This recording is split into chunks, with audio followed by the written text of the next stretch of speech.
TVK தொண்டர்களை தான் வந்து பாத்தீங்கன்னா அந்த புலிக்கொடியை போட்டு மிதிச்சுட்டாங்க. இவங்க வந்து பாத்தீங்கன்னா புலிக்கொடிக்கு மரியாதை கொடுக்கல, பிரபாகரனுக்கு மரியாதை கொடுக்கல, கரிகால சோழனுக்கு மரியாதை கொடுக்கலன்னு சொல்லி கதறிட்டு இருக்காங்க நாம் தமிழர்காரங்க. நான் என்ன சொல்றேன் அப்படின்னா, இவங்க நாம் தமிழர் சேர்ந்தவங்க திட்டமிட்டே செய்யற ஒரு சதிவேலை. விஜய வீழ்த்த முடியாம இவங்க என்ன பண்ண அவதூற பரப்பதற்காண்டி இவங்களே ஆளை செட் பண்ணி இவங்களே மிதிக்கிற மாதிரி மிதிக்க வச்சு இவங்களே கூப்பிட்டு சீமானவனுக்கு மன்னிப்பு கேட்டுக்கிறேன். ஏன் மன்னிப்பு கேட்ட புலி மிதிச்சது புலிகொடி, அந்த புலிக்கொடியை நம்ம அடிச்சது தப்புதான் மன்னிச்சுக்குங்க அப்படின்ற மாதிரி ஒருத்தன் சொன்னா அப்படின்னா லாஜிக். அவங்க பேசுறீங்க பாருங்களேன், நீங்க மன்னிச்சுக்கீங்க சீமானவன் மன்னிப்பு கேட்டுக்கிறேன் அப்படிலாம் சொல்லும் போது பார்த்தோம் எனக்கு என்ன தோணுதுன்னா, இவங்களே சித்தரிச்சு இவங்களே கிரியேட் பண்ணி இவங்களே வந்து பாத்தீங்கன்னா ஒரு டிவிக்கு மேல கண்டிப்பாக ஒரு வன்மத்தை பரப்பன்றக்காண்டி இவங்க செட் பண்ணி செஞ்சதான் இந்த வேலை.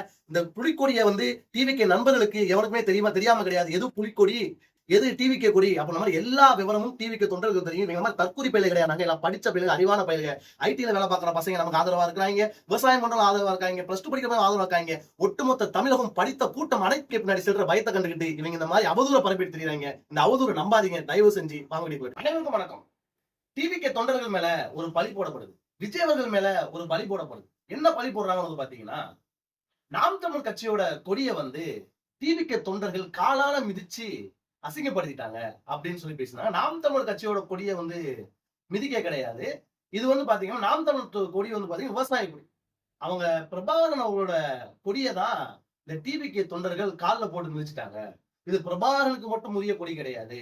ஐயன் கரிகாலனுக்கு வந்து ஐயன் கரிகாலன் சோழன், ராஜராஜ சோழன் இவர்கள் எல்லாம் பயன்படுத்தின புலிக்கொடியை பிரபாகரன் பயன்படுத்தினாரு.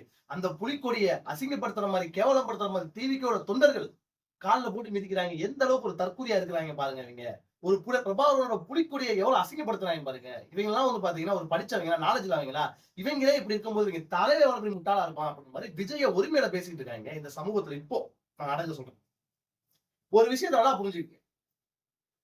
டிவிகே தொண்டர்களுக்கு எல்லாருக்குமே தெரியும் புலிக்கொடி யாருடையது என்று. அந்த அளவுக்கு தற்கூரியானவங்க எவனும் கிடையாது. எனக்கு தெரிஞ்சு என்ன நடந்திருக்கும் நான் சொல்றேன் வந்து பாத்தீங்கன்னா, ஆரம்ப காலகட்டத்தில இருந்தே நாம் தமிழர் டிவிக்கு மேல பல வரிகளை போட்டுட்டு இருக்காங்க. நடக்காத விஷயத்த நடந்த மாதிரியும் இவங்களே ஒரு கட்டமைப்பு. ஏன்னா ஒரு என்ன ஒரு ஆதங்கம் அப்படின்னா, 15 வருட காலமாக ஒரு கட்சி ஆரம்பிச்சு இந்த கட்சியில நாங்க வந்து பாத்தீங்கன்னா 35 லட்சம் பேரை சேர்க்கிறதுக்கே முக்குன்னு முக்கி விஜய கூட சேர்த்துக்கிட்டு அஜித்தை கூட சேர்த்துக்கிட்டு அப்படிதான் 35 லட்சம் பேரை சேர்த்து வந்த நாங்க ஒரே ஒரு தடவை முதல் அட்டம்ப்ட்லயே ஒருத்தர் வந்து பாத்தீங்கன்னா 1 கோடி பேருக்கு மேல அவங்களுடைய நட்பு வட்டாரங்கள் அவ்வளவு கூடி இருக்கு. விஜய்க்கு இவ்வளவு ரசிகர்கள் ஒரு பட்டாளம் முன்னாடி திரியிறாங்களே அப்படின்ற மாதிரி தெரிஞ்சவன இவன் மேல எப்படியாவது வன்மத்தை பரப்பிடணும், இவனை எப்படியாவது அசிங்கப்படுத்திடணும், இந்த சமூகத்துல இருந்து விரட்டிடணும் அப்படின்ற மாதிரி கங்கணம் கட்டிட்டு திரியிறாங்க நாம் தமிழ் கட்சியானவங்க.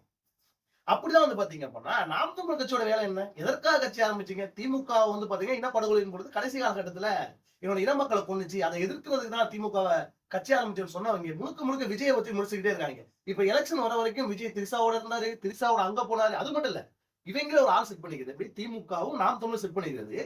நம்ம திரிசா வெளியே வரும்போது பாத்தீங்கன்னா எங்களுடைய வருங்கால அண்ணி வாழ்க, இவங்களே டிவிகே நண்பர்கள் எவனுமே முட்டாள் கிடையாது. நல்லா தெரிஞ்சுக்க, டிவிகே சேர்ந்த எல்லாமே படிச்ச பசங்க. அந்த அளவுக்கு புலிக்கொடி எது, பிரபாகரன் கொடி எது, கரிகாலன் கொடி எது தெரியாத அளவுக்கு எல்லாம் கிடையாது. நாம் தமிழ் கட்சியில இருக்கவங்க விட நாலேஜ் விஜய் கட்சி உள்ளவங்க. இவங்க சும்மா தற்கூரின்னு சொல்றது காரணம் என்ன பண்ணா, இவங்க மத்தவங்க தற்கூரின்னு சொல்லாதான் இவங்க வந்து அறிவாளியை காட்டிக்கணும்னு ஒரு பிம்பத்தை கிரியேட் பண்றாங்க. நான் என்ன சொல்றேன் போனா, இந்த கொடியை மிதிச்சது டிவிகே காரங்கன்னு என்ன ஒரு அத்தாட்சி காட்டு. அந்த பையன் மன்னிப்பு கேட்டாங்க, நாங்க டிவிகே சார்ந்தவங்க, நாங்க மிதிச்சோம்னு சொல்றேன். திமுகவை நீங்க எதிர்த்து பேசுறீங்க, அதிமுகவை தான் எதிர்த்து பேசுறீங்க, பாஜகவை தான் எதிர்த்து பேசுறீங்க. நாம் தமிழ் கட்சியை பொறுத்த வரைக்கும் எவருக்குமே பிடிக்காது. ஏன்னா முன்னுக்கு முன்னாடி ஒரு கருத்தை தெரிவிக்கும் போது பாலியல் வன்முறை குற்றவாளிகள் உங்க தலைவனை நீங்க ஏத்துக்கும் பொழுது பல கட்சிகளும் உங்களுக்கு பிடிக்காதான். அவங்க மிதிச்சிருக்கலாமே. எவன் உங்க பிரபாகரன் கொடியை நானும் மதிக்கிறேன்னா உண்மையாவே டிவிகே தொண்டர்கள் சொன்னா மனப்பூர்வமான மதிப்பை நான் கேட்டுக்கிறேன். ஆனா இது டிவிகே செய்யவே இல்லை. திட்டமிட்டே டிவிக்கு மேல பரப்புற ஒரு வதந்தி நான் சொல்றேன். என்ன காரணம்னு பாத்தீங்க அப்படின்னா, டிவிக்கே வந்து எந்த ஒரு விஷயம் மூலியமா அட்டாக் பண்ண முடியல. அப்புறம் அடுத்து என்ன அட்டாக் பண்றாங்க, பிரபாகரன் மதிக்கல, கரிகால சோழன் மதிக்கல, தமிழ மதிக்கல. இவங்க தமிழ் இனத்துக்கே விரோதமானவங்க. அது மட்டும் இல்ல, 2004 2009 போட்டுதான் 2009ல சிங்களர் வந்து பாத்தீங்க அப்படின்னா தமிழ் மக்கள் அழிச்சாங்க. ஒரு அயோக்கியனா இருந்தான். இப்போ வந்து டிவிக்கான அயோக்கியனா இருக்காங்க அப்படின்ற மாதிரி டிவிக்கோட தொண்டர்களை கேவலமா உங்களுக்கு மனசு இல்லையாடா, மனசாட்சி இல்லையாடா உங்களுக்கு நான் கேட்கிறேன். 2024 விஜயன் தம்பின்னு இந்த தற்கூரியோட ஓட்டதானே நீங்க வாங்கி ஜெயிச்சுட்டு இருந்தீங்க. இப்ப தற்கூரி இவங்களுக்கு கொள்கை இல்ல, கோட்பாடு இல்ல. இவங்க 1000 தடவை நம்ம கொள்கையில சொன்னாலும் இவங்க கொள்கையில கோட்பாடுல இந்த மாதிரி வதந்திங்க தான் கிளப்பிட்டு இருப்பாங்க. நான் என்ன சொல்றேன்னா, இந்த கொடியை மிதிச்சது, இந்த கொடியை வந்து பாத்தீங்கன்னா காலால மிதிச்சு தள்ளுனது டிவிகே காரனே கிடையாதுன்னு நான் சொல்றேன். நீ நம்புனா நம்பு, நம்பாடி போ. இவங்களே சித்தரிச்சு தான் கண்டிப்பா போட்டிருப்பாங்களே தவிர, இது கண்டிப்பா டிவிகே காரங்க பண்ணிருக்க வாய்ப்பே கிடையாது. நீ எழுதி வச்சுக்கோ. நேரா அந்த நம்மளுடைய டிவிகள் வேணா நல்லா ரிசர்ச் பண்ணி பாரு. கண்டிப்பா சொல்றேன். ஒண்ணு இந்த பண்ணவங்க நாம் தமிழர்காரனா இருப்பாங்க. ஏன்னா வேணுக்கும்னே விஜய் மேல வன்மத்தை பரப்புறதுக்கே இவன் கண்டிப்பா அந்த செயல்களை செஞ்சிருப்பாங்க. நான் சொல்லி 100% சொல்றேன். வீடியோ பார்த்தவங்க நன்றி.